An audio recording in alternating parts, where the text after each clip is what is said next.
થરાદમાં વિદ્યાર્થીની સાથે દુષ્કર્મના કેસમાં આરોપીની ધરપકડ કરી લેવાઈ છે। મિત્રની મદદથી 14 વર્ષીય સગીરા પર દુષ્કર્મ આચર્યું હોવાનો આરોપ પોલીસે ગણતરીના કલાકોમાં જ આરોપીની ધરપકડ કરી લીધી છે। દુષ્કર્મમાં મદદગારી કરનાર આરોપીનો મિત્ર હજુ પણ ફરાર છે। ફોન પર વાત ન કરતી હોવાથી આરોપી વારંવાર ધમકી આપતો હતો। માતા પિતાને જાનથી મારી નાખવાની પણ ધમકી આપી હતી। તો વાવ થરાદમાં દુષ્કર્મની જે ઘટના બની હતી, સગીરા પર જે દુષ્કર્મ આચરનાર આરોપી હતો, પોલીસે ગણતરીના કલાકોમાં જ આ આરોપીની ધરપકડ કરી લીધી છે।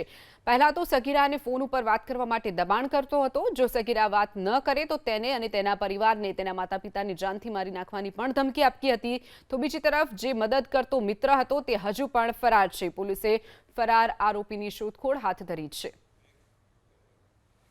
થરાદમાં વિદ્યાર્થીની સાથે દુષ્કર્મના કેસમાં આરોપીની ધરપકડ કરી લેવાઈ છે। મિત્રની મદદથી 14 વર્ષીય સગીરા પર દુષ્કર્મ આચર્યું હોવાનો આરોપ પોલીસે ગણતરીના કલાકોમાં જ આરોપીની ધરપકડ કરી લીધી છે।